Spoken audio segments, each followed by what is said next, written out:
ನಮಸ್ತೆ ಎಲ್ಲರಿಗೂ. Welcome to my channel Vedika Nayana conscious ice.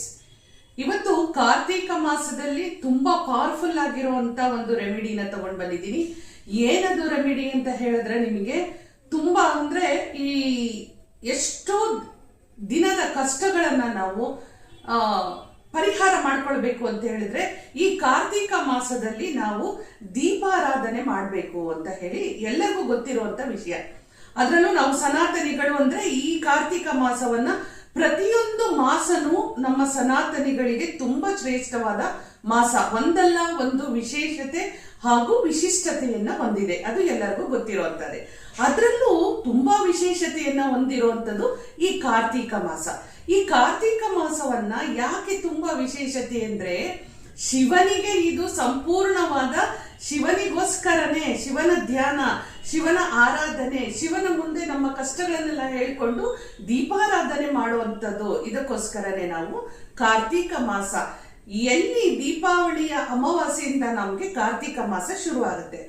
ದೀಪಗಳ ಹಬ್ಬ ದೀಪಾವಳಿ, ಅಲ್ಲಿಂದನೇ ನಮಗೆ ಎಲ್ಲರ ಮನೆಗಳಲ್ಲಿ ದೀಪ ಆರಾಧನೆ ಮಾಡೇ ಮಾಡ್ತೀವಿ. ದೀಪಾರಾಧನೆ ಅಂತ ಹೇಳಿದ್ರೆ ದೀಪಗಳನ್ನ ಹಚ್ಚಿ ದೇವ್ರ ಮನೆ ಮುಂದೆ ಇಡೋವಂಥದ್ದು, ಮುಂಬಾಗಿಲ ಮುಂದೆ ಇಡೋವಂಥದ್ದು, ತುಳಸಿ ಕಟ್ಟೆ ಮುಂದೆ ದೀಪಗಳು ಇಡೋವಂಥದ್ದು, ಹಾಗೆ ನಮ್ಮ ಮನೆಯ ಹಿಂದೆ ಮುಂದೆ ಸುತ್ತಮುತ್ತ ನಮ್ಮ ಕಾಂಪೌಂಡ್ ಅಲ್ಲಿ ಎಲ್ಲ ಕಡೆಗೆ ನಾವು ಎಷ್ಟು ದೀಪಗಳನ್ನ ಇಟ್ಟರು ನಮಗೆ ತೃಪ್ತಿ ಆಗಲ್ಲ. ಯಾಕಂದ್ರೆ ಅಷ್ಟೊಂದು ದೀಪಗಳನ್ನ ಇಟ್ಟು ಸಂಭ್ರಮ ಪಡ್ತೀವಿ. ಏನ್ ಹೇಳಿ, ಸಂಭ್ರಮ ಪಡ್ತೀವಿ. ಅಂಥದ್ರಲ್ಲಿ ಈ ಒಂದು ಕಾರ್ತಿಕ ಮಾಸದಲ್ಲಿ ನಾವೆಲ್ಲ ಶಿವನ ಆಲಯಕ್ಕೆ ಹೋಗಿ ನಾವೇನ್ ಮಾಡ್ತೀವಿ, 365 ಬತ್ತಿಯ ದೀಪವನ್ನು ಸೋಮವಾರ ಹಚ್ಬಿಟ್ಟು ಬಂದ್ರೆ ವರ್ಷ ಇಡೀ ಸ್ವಾಮಿಗೆ ನಾವು ಈ ಒಂದು ದೀಪವನ್ನ ಹಚ್ಚಿದಷ್ಟು ಪುಣ್ಯ ಫಲ ಪ್ರಾಪ್ತಿ ನಮಗೆ ಆಗತ್ತೆ. ನಮ್ಮ ಕಷ್ಟಗಳು ದಾರಿದ್ರ್ಯಗಳು ನಾಶ ಆಗತ್ತೆ ಅನ್ನೋದು ಎಲ್ಲರಿಗೂ ಗೊತ್ತಿರುವಂತ ವಿಷಯ. ನೋಡಿ, ನಾಳೆ ಕಾರ್ತಿಕ ಸೋಮವಾರ ಅಂದ್ರೆ ನಿಮಗೆ ವಿಡಿಯೋ ನಾಳೆನೆ ಸಿಗತ್ತೆ. ಸೊ ಕಾರ್ತಿಕ ಸೋಮವಾರ ಅಂದ ತಕ್ಷಣ ಶಿವನಾಲಯದಲ್ಲಿ ಎಷ್ಟು ರಶ್ ಇರುತ್ತೆ, ಮತ್ತೆ ಅದನ್ನ ನೋಡ್ಲಿಕ್ಕೆನೆ 2 ಕಣ್ಣು ಸಾಲದು, ಅಷ್ಟು ವಿಜೃಂಭಣೆ, ವೈಭೋಗ, ಸಂಭ್ರಮ ಎಲ್ಲರಲ್ಲೂ ಕಾಣಿಸ್ತಾ ಇರುತ್ತೆ. ಪ್ರತಿಯೊಬ್ರು ಬಂದು ಅಲ್ಲಿ ದೀಪಗಳನ್ನ ಹಚ್ಚುವಂಥದ್ದು, ಇದನ್ನೆಲ್ಲ ನೋಡ್ಬಿಟ್ರೆ ಕಾರ್ತಿಕ ಮಾಸ ಎಷ್ಟು ಪವರ್ಫುಲ್ ಅಪ್ಪ. ಯಾಕಂದ್ರೆ ಎಲ್ಲಿ ನೋಡಿದ್ರು ಜ್ಯೋತಿ ಬೆಳಗ್ತಾ ಇದೆ, ಎಲ್ಲಿ ನೋಡಿದ್ರು ಒಂದು ಪಾಸಿಟಿವ್ ಇದೆ. ಸೊ ಹೀಗಿರುವಾಗ ಕಾರ್ತಿಕ ಮಾಸವನ್ನ ನಾನು ತುಂಬಾನೇ ಪಡುವಂತ ಮಾಸ. ಇದ್ರಲ್ಲಿ ನಾನು ಯಾವ ತರ ಮ್ಯಾನಿಫೆಸ್ಟೇಷನ್ ತಗೊಂಡ್ ಬಂದಿದ್ದೀನಿ ಅಂತ ಹೇಳಿದ್ರೆ, ತುಂಬಾನೇ ಇದು ನಾಳೆ ನಿಮಗೆ ವಿಡಿಯೋ ಸಿಕ್ಕಾಗ ಮಂಡೇ ಇವ್ರು ಈ ತರ ಹೇಳ್ಬಿಟ್ರು, ಇಲ್ಲ, ಇದು ಕಾರ್ತಿಕ ಮಾಸದಲ್ಲಿ ನಿಮಗೆ ಯಾವ ದಿನ ಆದ್ರೂ ನೀವು ಮಾಡಬಹುದು. ಆದ್ರೆ ನಾಳೆ ಸೋಮವಾರ ಮಿಸ್ ಆದ್ರೆ ಮುಂದಿನ ಸೋಮವಾರ ಅಂತೂ ನಿಮಗೆ ಸಿಗುತ್ತೆ. ಹಾಗಾಗಿ ನೀವು ಯಾರು ಡೌಟ್ ಪಡಬೇಡಿ. ಕಾರ್ತಿಕ ಸೋಮವಾರ ಅಲ್ಲದೆ ಇದ್ರೂ ಕೂಡ ಕಾರ್ತಿಕದಲ್ಲಿ ಯಾವ ದಿನ ಆದ್ರೂ ನೀವು ಈ ಒಂದು ಮ್ಯಾನಿಫೆಸ್ಟೇಷನ್ ಕಾರ್ತಿಕ ಮಾಸ ಮುಗಿಯೋದ್ರೊಳಗೆ ಇದನ್ನ ಮಾಡ್ಕೊಳ್ಬಹುದು. ಹಾಗಾದ್ರೆ ನಿಮಗೆ ಕಾರ್ತಿಕ ಮಾಸದಲ್ಲಿ ಯಾವ ಮ್ಯಾನಿಫೆಸ್ಟೇಷನ್ ತಗೊಂಡ್ ಬಂದಿದ್ದೀನಿ, ಅದರಲ್ಲಿ ದೀಪಾರಾಧನೆ ಅಂತ ನಾನು ಅದರ ಬಗ್ಗೆ ಹೇಳಿದಾಗ, ದೀಪಾರಾಧನೆಯ ಮುಂದೆ ನಮ್ಮ ಮ್ಯಾನಿಫೆಸ್ಟೇಷನ್ ಹೇಗೆ, ನಿಮಗೆ ನಾವು ಸಾಕಷ್ಟು ಹೇಳಿದೀವಿ. ಕ್ಯಾಂಡಲ್ ಮ್ಯಾಜಿಕ್ ಹೇಳಿದೀವಿ, ಹಾಗೆ ವಾಟರ್ ಟೆಕ್ನಿಕ್ ಹೇಳಿದೀವಿ. ಈ ತರದ್ದೆಲ್ಲ ಹೇಳಿದಾಗ ಕಾರ್ತಿಕ ಮಾಸದಲ್ಲೇನೆ ಯಾವ ದೀಪವನ್ನು ಹಚ್ಚಿ ನಮ್ಮ ವಿಶ್ನ ಫುಲ್ಫಿಲ್ ಮಾಡ್ಕೊಳ್ಬಹುದು ಅಂತ ಹೇಳಿ ಇವತ್ತು ತಗೊಂಡ್ ಬಂದಿರೋ ಅಂತ ಒಂದು ತುಂಬಾನೇ ಪವರ್ಫುಲ್ ಆಗಿರುವಂತ ಒಂದು ರೆಮಿಡಿ ಅಂತಾನೆ ಹೇಳ್ಬೋದು. ಕಾರ್ತಿಕ ಮಾಸದ ರೆಮಿಡಿ ಅಂತಾನೆ ಹೇಳ್ಬೋದು. ಹಾಗಾದ್ರೆ ಯಾವ ಒಂದು ದೀಪವನ್ನ ನಾವು ಹಚ್ಚಬೇಕು ಅಂತ ಹೇಳಿದ್ರೆ, ಗೋಮಯದಿಂದ ಮಾಡಿರುವಂತ ದೀಪ. ನಿಮಗೆ ಈ ಕಾರ್ತಿಕ ಮಾಸದಲ್ಲಿ ಸಾಕಷ್ಟು ದೀಪಗಳನ್ನ ನಾವು ಬೆಳಗ್ತೀವಿ. ಮತ್ತೆ ಒಂದೊಂದು ದೇವಸ್ಥಾನ, ಒಂದೊಂದು ದೇವರುಗಳಿಗೆ, ಒಂದೊಂದು ಕಷ್ಟಕ್ಕೆ ಒಂದು ವಿಧವಾದ ದೀಪಗಳನ್ನ ನಾವು ಹಚ್ತಾ ಹೋಗ್ತೀವಿ. ಅದರಲ್ಲಿ ಕಾರ್ತಿಕ ಮಾಸದಲ್ಲಿ ಗೋಮಯ ದೀಪವನ್ನ ನೀವು ಹಚ್ಚಿ. ಈಗಂತೂ ಗೋಮಯ ದೀಪ ನೀವು ಅಮೆಝಾನ್ ಅಲ್ಲಿ ಹೋಗಿ ಹುಡುಕಿದ್ರು ಗೋಮಯ ದೀಪ ಸಿಗುತ್ತೆ. ಅಂದ್ರೆ ಗೋವಿನ ಸಗಣಿಯಿಂದ ಮಾಡಿರುವಂತ ದೀಪವನ್ನ ಗೋಮಯ ದೀಪ ಅಂತ ಕರಿತೀವಿ. ಅತ್ಯಂತ ಶುದ್ಧವಾದಂತ ದೀಪ, ಅದು ಅತ್ಯಂತ ಶುದ್ಧವಾದಂತ ದೀಪ. ಈ ದೀಪಗಳನ್ನ ನಿಮಗೆ ಖಂಡಿತ ನೀವು ಎಲ್ಲಿದ್ದೀರೋ ಅಲ್ಲಿ ಗ್ರಂಥಿಗೆ ಅಂಗಡಿಗಳಲ್ಲಿ ಕೇಳಿದ್ರು ಸಿಗುತ್ತೆ. ಅಂದ್ರೆ ಪೂಜಾ ಸಾಮಗ್ರಿ ಇದು ನೀವು ತಗೊಳ್ತೀರಿ ಅಲ್ವಾ, ಅಂತ ಒಂದು ಅಂಗಡಿಗಳಲ್ಲಿ ನಿಮಗೆ ಗೋಮಯ ದೀಪ ಸಿಗುತ್ತೆ. ಅದು ಎಲ್ಲೂ ಸಿಕ್ಕಿಲ್ಲ ಅಂತ ಹೇಳಿದ್ರೆ ನೀವು ಅಮೆಝಾನ್ ಅಲ್ಲಿ ಹುಡುಕಿ ಖಂಡಿತ ನಿಮಗೆ ಸಿಗುತ್ತೆ. ಈಗಂತೂ ಇನ್ಸ್ಟಾಗ್ರಾಮು ಗೂಗಲ್ ಸರ್ಚ್ ಮಾಡಿದ್ರೆ ನಿಮಗೆ ಅಡ್ರೆಸ್ ಅಂತೂ ಸಿಕ್ಕೇ ಸಿಗುತ್ತೆ. ಸೊ ಗೋಮಯ ದೀಪ ಸಿಗದೆ ಇರುವಂತದಂತೂ ಏನೂ ಇಲ್ಲ, ಕಷ್ಟ ಅಂತೂ ಇಲ್ಲ, ಎಲ್ಲರಿಗೂ ಸಿಗುತ್ತೆ. ಈ ಗೋಮಯ ದೀಪವನ್ನ ನೀವು ಹಚ್ಚಿ ಗೋಮಯ ದೀಪದ ಮುಂದೆ ನಮ್ಮ ಒಂದು ವಿಷಯನ್ನ ಫುಲ್ಫಿಲ್ ಮಾಡ್ಕೊಳ್ಳೋ ಅಂತದ್ದು. ಮೊದಲು ಹೇಳ್ಬಿಡ್ತೀನಿ, ಗೋಮಯ ದೀಪವನ್ನು ಒಳ್ಳೆ ಸಂಜೆಯ ಸಮಯಕ್ಕೆ ಅಂದ್ರೆ ಗೋಧೂಳಿ ಸಮಯಕ್ಕೆ, ನಿಮಗೆ ಅದು ಕಷ್ಟ ಆಯ್ತು ಅಂತ ಹೇಳಿದ್ರೆ ಸಂಜೆ 6:30 ಮೇಲೆ ಅಂದ್ರೆ 6:40 ಅಂತಾನು ತಗೊಳ್ಬಹುದು, ಆದ್ರೂ ಪರವಾಗಿಲ್ಲ. 6:30 ನಂತರ ನೀವು ಈ ದೀಪಗಳನ್ನ ಹಚ್ಚಿ ಮನೆಯ ಒಳಗಡೆನೆ ನಾನು ಹೇಳ್ತಾ ಇರೋದು. ನಿಮ್ಮ ಮ್ಯಾನಿಫೆಸ್ಟೇಷನ್ ಮನೆಯ ಹೊರಗಿರ್ಬಾರ್ದು. ಅಂದ್ರೆ ನಾವು ದೀಪ ಹಚ್ಚಿದೀವಿ ಮನೆಯ ಹೊರಗೆ ಆ ತರ ಅಲ್ಲ. ದೇವರ ಮುಂದೆ ನೀವು ದೀಪವನ್ನು ಹಚ್ಚಿದಾಗ, ಅದರಲ್ಲೂ ಗೋಮಯ ದೀಪವನ್ನು ದೇವರ ಕೋಣೆಯಲ್ಲಿ ನಾವು ಬೆಳಗಿಸಿದಾಗ ಅತ್ಯಂತ ಶ್ರೇಷ್ಠವಾದ ದೀಪ ಗೋಮಯ ದೀಪ. ನಾವು ಬಂಗಾರದ ದೀಪ ಹಚ್ಚಿದ್ರು ಇಷ್ಟು ಶ್ರೇಷ್ಠತೆ ಬರುತ್ತೋ ಇಲ್ಲೋ ಗೊತ್ತಿಲ್ಲ. ನಿಮಗೆಲ್ಲರಿಗೂ ಗೊತ್ತಿದೆ ಕಾಮಧೇನು ಅಂದ್ರೆ ಏನು, ಅವಳು ಯಾರು. ಗೋಮೂತ್ರ, ಗೋಮಯ ಎಲ್ಲ ಪ್ರತಿಯೊಂದು ಗೋವಿನಲ್ಲಿ ನಮಗೆ ಮುಕ್ಕೋಟಿ ದೇವತೆಗಳು ಇರ್ತಾರೆ. ತಾಯಿ ಮಹಾಲಕ್ಷ್ಮಿ ಸಾಕ್ಷಾತ್ ನೆಲೆಸಿರುವಂತ ಜಾಗ ಗೋವಿನಲ್ಲಿ, ಎಲ್ಲದೂ ನಿಮಗೆ ಗೊತ್ತೇ ಇದೆ. ಹೀಗಿರುವಾಗ ಗೋಮಯ ಅಂದ್ರೆ ಅದಕ್ಕೆ ಒಂದು ವಿಡಿಯೋ ಮಾಡೋಷ್ಟು ಗೋಮಯದ ಒಂದು ಪಾವಿತ್ರತೆ ಇದೆ, ಒಂದು ಅಷ್ಟು ಪವರ್ಫುಲ್ ಇದೆ.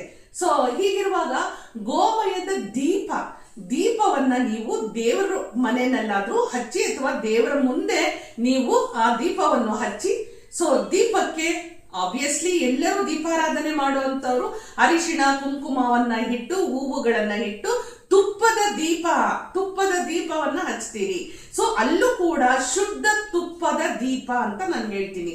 ಏನಿದು ಶುದ್ಧ ತುಪ್ಪ ಅಂತ ಹೇಳಿದ್ರೆ ದೇಸಿ ಹಸು, ಆಕಳ ತುಪ್ಪ, ಗೋವಿನ ತುಪ್ಪ, ಹಸುವಿನ ತುಪ್ಪ ಅಂತ ಹೇಳುವಂಥದ್ದು. ಈಗ ತುಪ್ಪ ಅಂತ ಹೇಳಿದ್ರೆ ಬೇರೆ ಬೇರೆ ತುಪ್ಪನೂ ಬರುತ್ತೆ ಅಲ್ವಾ. ಸೊ ನೀವೇನ್ ಮಾಡಿ, ಶುದ್ಧ ದೇಸಿ ಆಕಳ ತುಪ್ಪ, ಹಸುವಿನ ತುಪ್ಪದಲ್ಲಿ ನೀವು ಬತ್ತಿಯನ್ನ ಮಾಡಿ, ತುಪ್ಪದ ಬತ್ತಿಯನ್ನು ಮಾಡಿ ಒಂದು ಗೋಮಯದ ದೀಪಕ್ಕೆ ಎಲ್ಲ ಅಲಂಕಾರಗಳನ್ನ ಮಾಡಿ ಸಂಜೆಯ ಸಮಯಕ್ಕೆ ನಾವು ಪ್ರಾರ್ಥನೆಯನ್ನ ಮಾಡಿಕೊಂಡು ನಮಸ್ಕಾರವನ್ನ ಮಾಡಿಕೊಂಡು ಮನೆ ದೇವರಿಗೆ ಎಲ್ಲರಿಗೂ ಪ್ರಾರ್ಥನೆಯನ್ನ ಮಾಡಿಕೊಂಡು ನೀವು ಯಾರೆಲ್ಲ ಆರಾಧನೆಗಳನ್ನ ಕುಲ ದೈವಕ್ಕೆ ನಿಮ್ಮ ಯಾರ್ಯಾರೆಲ್ಲ ಗುರುಗಳಿರ್ತಾರೋ ಎಲ್ಲರ ಆಶೀರ್ವಾದವನ್ನು ತಗೊಂಡು ನಾನು ಇವತ್ತು ಈ ವಿಶ್ ಅನ್ನ ಮಾಡ್ಕೊಳ್ತಾ ಇದ್ದೀನಿ. ಈ ವಿಶ್ ಫುಲ್ಫಿಲ್ ಆಗ್ಲಿಕ್ಕೆ ನನಗೆ ನಿಮ್ಮ ಎಲ್ಲರ ಒಂದು ಆಶೀರ್ವಾದ ಸಿಗ್ಲಿ ಅಂತ ಹೇಳಿ ಒಂದು ಸಣ್ಣ ಸಂಕಲ್ಪವನ್ನ ಮಾಡಿಕೊಂಡು ಗೋಮಯ ದೀಪದ ಮುಂದೆ ನೀವು ಕುತ್ಕೊಂಡು ನಿಮ್ಮ ವಿಶ್ ಅನ್ನ ನೀವು ಹೇಳ್ಕೊಳ್ಳಿ. ಮೊದಲು ಗೋಮಯ ದೀಪವನ್ನ ಹಚ್ಚಿಸಿ ಅದಕ್ಕೆ ನೀವು ನಿಜವಾಗ್ಲೂ ಅದನ್ನ ನೀವು ಅಗರಬತ್ತಿಯಿಂದ ನೀವು ಅದನ್ನ ಪೂಜೆ ಮಾಡಬೇಕು. ಜ್ಯೋತಿ ಅದು ಮನೆಯನ್ನು ಬೆಳಗುವಂಥದ್ದು, ಮನಸ್ಸನ್ನು ಬೆಳಗುವಂಥದ್ದು, ನಮ್ಮ ಆತ್ಮಕ್ಕೆ ಒಂದು ಶಕ್ತಿಯನ್ನು ತುಂಬುವಂಥದ್ದು ಜ್ಯೋತಿ.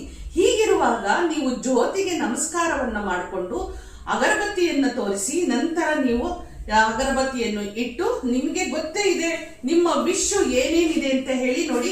ಈ ತರ ಒಂದು ಫುಲ್ ನೀವು ವೈಟ್ ಶೀಟ್ ಅಲ್ಲಿ ನಿಮ್ಮ ವಿಶ್ ನ ಬರ್ಕೊಳ್ಳಿ. ಓಕೆ, ನಿಮ್ಮ ವಿಶ್ ನ ಬರ್ಕೊಳ್ಳಿ. ನಿಮ್ಮ ವಿಶ್ ನ ಬರ್ಕೊಂಡಾಗ ಇಲ್ಲಿ ನಾನು ಎಲ್ಲರಿಗೂ ಹೇಳುವಂತದ್ದೇನು ಅಂದ್ರೆ, ನಿಮಗೆ ಈ ಒಂದು ಕಾರ್ತಿಕ ಮಾಸದ ವಿಶಸ್ ಫುಲ್ಫಿಲ್ ಆಗ್ಲಿಕ್ಕೆ ನೀವು ಮೊದಲು ಒಂದೆರಡು ಸಣ್ಣ ಪುಟ್ಟ ಅಥವಾ ಇನ್ನೇನು ಆಗೇ ಬಿಡುತ್ತೆ ಅನ್ನುವಂತ ವಿಚಾರಗಳು ಆದ್ರೂ ಆಗ್ತಾ ಇಲ್ಲ, ಆದ್ರೂ ಸಿಗ್ತಾ ಇಲ್ಲ, ನಾನು ಎಷ್ಟು ಪ್ರಯತ್ನ ಪಡ್ತಾ ಇದ್ದೀನಿ ನನಗೆ ದಕ್ತಾ ಇಲ್ಲ, ಇದಕ್ಕೆ ಪರಿಹಾರ ಸಿಗ್ತಾ ಇಲ್ಲ ಅಂತ ಯಾರೆಲ್ಲ ನೀವು ವೇಟ್ ಮಾಡ್ತಾ ಇದ್ದೀರೋ ಅಂತವರು ಈ ಒಂದು ವೈಟ್ ಶೀಟ್ ಅಲ್ಲಿ ನಿಮ್ಮ ವಿಶಸ್ ನ ಬರ್ಕೊಳ್ಳಿ. ನಿಮ್ಮ ವಿಶಸ್ ನ ಬರ್ಕೊಳ್ಳಿ. ನೀವು ನಿಮ್ಮ ವಿಶಸ್ ನ ಬರ್ಕೊಂಡು ನೀವು ಏನ್ ಮಾಡ್ಬೇಕು, ದೀಪದ ಮುಂದೆ ಕುತ್ಕೊಂಡು ನೀವು ಸಂಪೂರ್ಣವಾಗಿ ನಿಮ್ಮ ವಿಶಸ್ ನ ಏನ್ ಮಾಡ್ಬೇಕು, ದೀಪದ ಮುಂದೆ ಹೇಳ್ಕೊಳ್ಬೇಕು. ಸಂಪೂರ್ಣ ನೀವು ದೀಪದ ಮುಂದೆ ಕುತ್ಕೊಂಡು ನಿಮ್ಮ ಮನಸ್ಸಿನಲ್ಲಿ ಇರೋಂತ ಎಲ್ಲ ವಿಶಸ್ ನ ನೀವು ಹೇಳ್ಕೊಳ್ಬೇಕು. ಹೇಳ್ಕೊಂಡು ಏನ್ ಮಾಡ್ಬೇಕು, ನನ್ನ ವಿಶ್ ಫುಲ್ಫಿಲ್ ಆಗಿದೆ ಅಂತ ಹೇಳಿ. ಇಲ್ಲಿ ಹೇಳ್ತೀರಾ ಇನ್ನ ಯಾವ ತರ ತಗೊಳ್ಬೇಕು ಅಂತ. ಯಾವ ತರ ಅಂತ ಹೇಳಿದ್ರೆ, ನಿಮ್ಗೆ ಮದ್ವೆ ಆಗ್ಬೇಕಾಗಿರೋರು ಹೇಳ್ಕೊಳ್ಳಿ. ಹಾಗೆ ನಿಮ್ದು ಎಜುಕೇಶನ್ ಬಗ್ಗೆ, ಹೆಲ್ತ್ ತುಂಬಾ ತುಂಬಾ ಇಂಪಾರ್ಟೆಂಟ್. ಹೆಲ್ತ್, ಈ ಹೆಲ್ತ್ ಬಗ್ಗೆ ಹೇಳ್ಕೊಳ್ಳಿ. ಹಾಗೆ ಪ್ರಮೋಷನ್ಸ್, ಮನೆ ಕಟ್ಟಬೇಕಾ, ನಿಮ್ಗೆ ಏನಾದ್ರೂ ಬೇಕಾಗಿದ್ಯಾ, ಏನಾದ್ರೂ ತಗೊಳ್ಬೇಕಾ, ರಿಲೇಶನ್ಶಿಪ್ ಪ್ರಾಬ್ಲಮ್ಸ್ ಬಂದಿದ್ಯಾ, ನಿಮ್ಮ ಆಸೆಗಳೇನಿದೆ, ಆಕಾಂಕ್ಷೆಗಳೇನಿದೆ, ಯಾವ ಒಂದು ಗುರಿಯನ್ನ ತಲುಪಬೇಕು, ಯಾವ ಒಂದು ಧ್ಯೇಯವನ್ನ ನೀವು ಮುಟ್ಟಬೇಕು ಅಂತ ಕಾಯ್ತಾ ಇದ್ದೀರಿ. ಎಲ್ಲರಿಗೂ ಪ್ರತಿಯೊಬ್ಬ ಭೂಮಿಯನ್ನ ಸ್ಪರ್ಶ ಮಾಡಿದಂತ ಪ್ರತಿಯೊಬ್ಬ ಮನುಷ್ಯನಿಗೂ ಅವನದೇ ಆದ ಆಸೆ, ಆಕಾಂಕ್ಷೆಗಳು, ನಿರೀಕ್ಷೆಗಳು ಇದ್ದೇ ಇರುತ್ತೆ. ಇಷ್ಟೆಲ್ಲ ಇರುವಾಗ ನಾವೇನ್ ಮಾಡ್ತೀವಿ, ಭಗವಂತನ ಮುಂದೆ ಹೋಗಿ ನಾವು ನಮಸ್ಕಾರ ಮಾಡಿಕೊಂಡು ನಮ್ಮ ಕೋರಿಕೆಗಳನ್ನ, ಬೇಡಿಕೆಗಳನ್ನ, ಹರಕೆಗಳನ್ನ ಮುಂದೆ ಇಡ್ತೀವಿ. ಅದೇ ತರ ಈಗ ನಾವು ಮ್ಯಾನಿಫೆಸ್ಟೇಷನ್ ಅಂತ ಹೇಳಿ ತಗೊಂಡ್ ಬರ್ತಾ ಇರೋದು. ಇದು ನಂದಲ್ಲಪ್ಪ ದುಃಖ, ಇದು ಕಷ್ಟ ನಂದಲ್ಲ, ಇದು ನಾನು ನಂಬಿರುವಂತ ಭಗವಂತನಿಗೆ ಸಂಪೂರ್ಣ ಅರ್ಪಣೆ ಮಾಡ್ಬಿಡ್ತೀನಿ ಅಂತ ಹೇಳ್ತೀವಿ.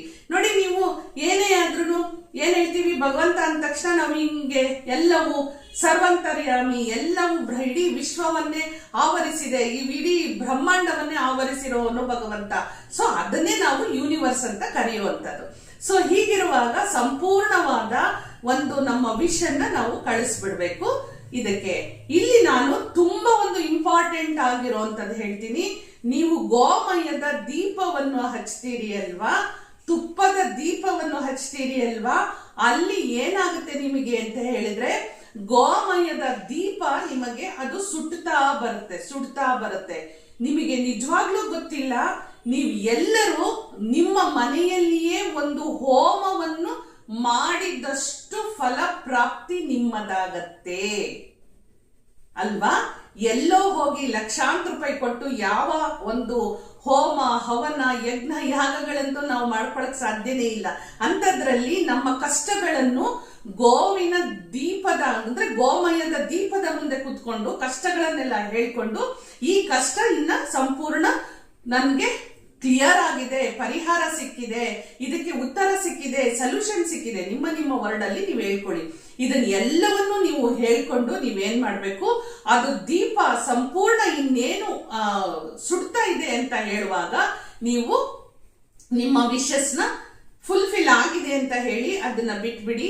ಅದು ಸುಡ್ತಾ ಅದರಲ್ಲಿ ಒಂದು ಫ್ರೇಗ್ರೆನ್ಸ್ ಬರುತ್ತೆ, ಘಮ ಬರುತ್ತೆ, ಒಂದು ಪರಿಮಳಯುಕ್ತ ಒಂದು ಇಡೀ ಮನೆಯ ವಾತಾವರಣನೇ ಅದು ಬದಲಾಯಿಸುತ್ತೆ. ಅಂದ್ರೆ ನಿಮ್ಮಲ್ಲಿರುವಂತ ದಾರಿದ್ರ್ಯತನನ ದೂರ ಮಾಡಿ ನಿಮಗೆ ಯಾವ ಒಂದು ಪಾಸಿಟಿವಿಟಿ ಒಳಗಡೆ ಎಂಟರ್ ಆಗ್ಬೇಕಾಗಿತ್ತೋ ಅದು ಎಂಟರ್ ಆಗಕ್ಕೆ ಶುರುವಾಗುತ್ತೆ.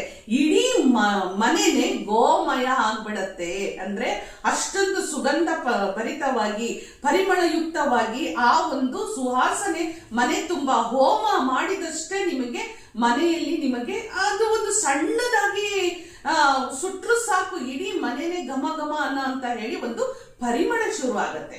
ಸೊ ಅಲ್ಲಿ ನಿಮಗೆ ಏನಾಗುತ್ತೆ, ಇನ್ನೂ ಚೆನ್ನಾಗಿ ಅದು ಹತ್ಕೊಂಡು ಚೆನ್ನಾಗಿ ಸುಡ್ತಾ ಇದೆ ಅಂದ್ರೆ ಖಂಡಿತ ತಿಳ್ಕೊಳ್ಳಿ, ಮನೆಯಲ್ಲಿರುವಂತ ಎಲ್ಲ ನೆಗೆಟಿವಿಟೀಸು ಬರ್ನ್ ಆಗಿ, ಎಲ್ಲ ದಾರಿದ್ರ್ಯತನ ದೂರ ಆಗಿ, ಒಂದು ಅಲಕ್ಷ್ಮಿ, ದರಿದ್ರ ಲಕ್ಷ್ಮಿ ಹೊರಗಡೆ ಹೋಗಿ ಧನಲಕ್ಷ್ಮಿಯ, ಭಾಗ್ಯಲಕ್ಷ್ಮಿಯ ಆವಾಹನೆ ಒಳಗಡೆ ಆಗತ್ತೆ. ಆಗ ನಿಮ್ಮ ವಿಶಸ್ ಎಲ್ಲ ಫುಲ್ಫಿಲ್ ಆಗುತ್ತೆ ಅಂತ ಹೇಳಿ ಗೋಮಯ ದೀಪದ ಮುಂದೆ ನಿಮ್ಮ ವಿಶ್ ಅನ್ನ ಫುಲ್ಫಿಲ್ ಮಾಡ್ಕೊಳ್ಳಿ ಅಂತ ಹೇಳಿ ಹೇಳ್ತಾ ಇದ್ದೀನಿ. ಇದ್ರಲ್ಲಿ ನೀವು ಹೇಳ್ಬೋದು, ಮಕ್ಕಳಿಗೋಸ್ಕರ ತಂದೆ ತಾಯಿ ಮಾಡ್ಬೋದಾ? ಖಂಡಿತ ಮಾಡ್ಕೊಳ್ಳಿ. ಫ್ರೆಂಡ್ಸ್ಗಳಿಗೆ ಮಾಡ್ಕೊಳ್ಳಿ, ರಿಲೇಟಿವ್ಸ್ ಮಾಡ್ಕೊಳ್ಳಿ, ಅಕ್ಕ ತಂಗಿಯರು ಯಾರಿಗೆ ಬೇಕಾದ್ರೂ ಮಾಡ್ಕೊಳ್ಳಿ. ಇದ್ರಲ್ಲಿ ಏನು ರೆಸ್ಟ್ರಿಕ್ಷನ್ ಇಲ್ಲ. ಆದ್ರೆ ಮಾಡುವವರು ಒಳ್ಳೆಯ ಮನಸ್ಸಿನಿಂದ, ಅಯ್ಯೋ ಏನು ಮಾಡಕ್ಕಾಗಲ್ಲ, ಅವರಂತೂ ಮಾಡಲ್ಲ, ನಾವಾದ್ರೂ ಮಾಡ್ಬೇಕಲ್ಲ ಅನ್ನೋಂತ ಥಾಟ್ ಇಟ್ಕೊಂಡು ಮಾಡಬೇಡಿ. ನಾನು ಇವ್ರಿಗೆ ಮಾಡ್ತಾ ಇದ್ದೀನಿ, ಇವ್ರಿಗೆ ಒಳ್ಳೇದಾಗ್ಲಿ ಅನ್ನುವಂತ ಮನೋಭಾವನೆ, ಪಾಸಿಟಿವ್ ಥಾಟ್ ಇಟ್ಕೊಂಡು ನೀವು ಮಾಡಿದ್ರೆ ಮಾತ್ರ ಇನ್ನೊಬ್ಬರಿಗೆ ನೀವು ಮಾಡುವಂಥದ್ದು ನಿಮಗೆ ಫಲ ಪ್ರಾಪ್ತಿ ಆಗತ್ತೆ. ಈಗ ನೋಡಿ, ನಾವು ವಿಡಿಯೋ ಕೊಡುವಾಗ ಅನ್ಸುತ್ತೆ ತುಂಬಾ ಇನ್ಫಾರ್ಮೇಶನ್ಸ್ ಇರುತ್ತೆ, ಆದ್ರೂ ನಾವು ಅದನ್ನ ಕಟ್ ಮಾಡಿ ಕೆಲವೊಂದು ಇನ್ಫಾರ್ಮೇಶನ್ ಕೊಡುವಾಗ ಕೆಲವರು ಅನ್ಬೋದು, ಏನು ಇವ್ರು ತುಂಬಾ ವಿಷಯಗಳನ್ನ ಹೇಳ್ತಾ ಇದ್ದಾರೆ ಅಂತ. ಕೆಲವರಿಗೆ ಅದು ಇರಿಟೇಟು ಆಗ್ಬೋದು. ಆದ್ರೆ ಏನ್ ಗೊತ್ತಾ, ನಾವು ಇಲ್ಲಿ ಅಂತಃಕರಣದಿಂದ ಮನಸ್ಸು ತುಂಬಿ ಮನಸ್ಫೂರ್ತಿಯಾಗಿ ಆಗಿ ನಾವು ವಿಡಿಯೋನ ಕೊಡ್ತಾ ಹೋಗ್ತೀವಿ. ಯಾಕೆ ಅಂದ್ರೆ ವಿಡಿಯೋ ನೋಡೋರಿಗೆ ಎಲ್ಲೂ ಡೌಟ್ಗಳು ಬರ್ದೇ ಇರ್ಲಿ, ಎಷ್ಟು ಸಾಧ್ಯನೋ ಅಷ್ಟು ಡೌಟ್ಗಳನ್ನ ನಾವು ಕ್ಲಿಯರ್ ಮಾಡೋಣ ಅಂತ ಹೇಳಿ ನಾವು ಕ್ಲಾರಿಟಿ ಕೊಡ್ತಾ ಹೋಗ್ತೀವಿ. ಯಾಕೆಂದ್ರೆ ಎಲ್ಲರೂ ಒಂದೇ ತರ ವಿಡಿಯೋ ನೋಡಕ್ ಸಾಧ್ಯ ಇಲ್ಲ. ಎಲ್ಲರೂ ಅವರವರ ಒಂದು ಗ್ರಾಸ್ಪಿಂಗ್ ಪವರ್ ಹೇಗಿರುತ್ತೋ ಆ ರೀತಿನೇ ವಿಡಿಯೋಗಳನ್ನ ನೋಡಿ ಅರ್ಥ ಮಾಡ್ಕೊಳ್ಳುವಂಥದ್ದು. ಹಾಗಾಗಿ ನಾವು ತುಂಬಾ ಕ್ಲಾರಿಟಿ ಕೊಡೋಕೆ ಇಷ್ಟಪಡ್ತೀವೋ, ಅಂದ್ರೆ ಒಳ್ಳೆಯ ಮನಸ್ಸಿನಿಂದ ನಾವು ಹೇಗೆ ವಿಡಿಯೋಗಳನ್ನ ಕೊಡ್ತೀವೋ ಅಷ್ಟು ರಿಸಲ್ಟ್ ಬರುತ್ತೆ ನಮಗೆ. ಸೊ ಅದೇ ತರ ನೀವು ಬೇರೆಯವರಿಗೆ ಮಾಡುವಾಗ ಒಳ್ಳೆಯ ಮನಸ್ಸಿನಿಂದ ಮಾಡಿ, ಒಳ್ಳೆಯ ರಿಸಲ್ಟ್ ನಿಮ್ಮದಾಗುತ್ತೆ ಅಂತ ಹೇಳ್ತಾ, ಈ ಒಂದು ಗೋಮಯ ದೀಪದ ಮುಂದೆ ನೀವು ಮಾಡುವಂತ ಮ್ಯಾನಿಫೆಸ್ಟೇಷನ್ ವೆರಿ ವೆರಿ ಪವರ್ಫುಲ್ ಆಗಿರುತ್ತೆ. ತಾಯಿ ಸಾಕ್ಷಾತ್ ಗೋಮಾತೆಗೆ ನೀವು ಎಲ್ಲವನ್ನು ಬಿಟ್ಟಂಗ ಆಗ್ಬಿಡುತ್ತೆ ಅದು. ಹಾಗೆ ನಂತರ ನೀವು ಕೇಳ್ಬೋದು, ಈ ವಿಷ್ನ ನೀವ್ ಏನ್ ಮಾಡ್ಬೇಕು ಅಂತ. ಖಂಡಿತ ಈ ವಿಷ್ನ ನಿಮ್ಮ ಬಳಿನೇ ಇಟ್ಕೊಳ್ಳಿ. ನೀವ್ ಏನ್ ಬರ್ದಿದ್ರಿ, ಏನ್ ವಿಶ್ ಮಾಡಿದ್ರಿ ಅಂತ ಹೇಳಿ ಕೆಲವೇ ದಿನಗಳಲ್ಲಿ, ವಾರಗಳಲ್ಲಿ, ತಿಂಗಳಲ್ಲಿ ಅಥವಾ ಒಂದು ವರ್ಷದ ಒಳಗೆ ಈ ವಿಶ್ ಫುಲ್ಫಿಲ್ ಆಗಿದೆಯಾ ನೋಡ್ಕೊಳ್ಳಿ. ನಿಮ್ಮ ಬುಕ್ಸ್ ಹತ್ರನೋ ಎಲ್ಲಿ ಕಬೋರ್ಡ್ ಅಲ್ಲೋ ಇದನ್ನ ಇಟ್ಕೊಂಡ್ಬಿಡಿ. ಹಾಗೂ ಒಂದು ವೇಳೆ ನನ್ನ ಕೈಲಿ ಇಟ್ಕೊಳಕ್ ಆಗದೇ ಇಲ್ಲ ಅಂತ ಹೇಳಿರೋರು ಇದನ್ನ ಬರ್ನ್ ಮಾಡಿ ಆಶಸ್ ನ ಯೂನಿವರ್ಸಿಗೆ ಬ್ಲೋ ಮಾಡ್ಬಿಡಿ. ಅವತ್ತಿನ ದಿನಾನೇ ಮಾಡಿ, ಇನ್ ಯಾವತ್ತೂ ಅಲ್ಲ. ಅಥವಾ ಮಿಸ್ ಆಯ್ತಾ ನೆಕ್ಸ್ಟ್ ಡೇ ಮಾಡಿ, ಏನು ತೊಂದರೆ ಇಲ್ಲ. ಸೊ ನನ್ನ ವಿಡಿಯೋ ಸಾಕಷ್ಟು ಜನರಿಗೆ ಗೋಮಯದ ದೀಪ ನಿಮ್ಮ ಮನೆಯಲ್ಲಿ ಒಂದು ಹೋಮ ಮಾಡಿದಷ್ಟು ಪುಣ್ಯ ಫಲ ಪ್ರಾಪ್ತಿ ನಿಮ್ದಾಗತ್ತೆ. ಸೊ ಇದನ್ನ ನಿಮ್ಮ ಫ್ರೆಂಡ್ಸ್, ರಿಲೇಟಿವ್ಸ್ ಎಲ್ಲರಿಗೂ ಶೇರ್ ಮಾಡಿ. ಯಾರ್ಯಾರು ಕಷ್ಟದಲ್ಲಿದ್ದಾರೋ ಎಲ್ಲರಿಗೂ ಇದು ರೀಚ್ ಆಗ್ಲಿ ಅಂತ ಹೇಳ್ತಾ ಹೋಗ್ಬರ್ಲಾ. ನಮಸ್ಕಾರ.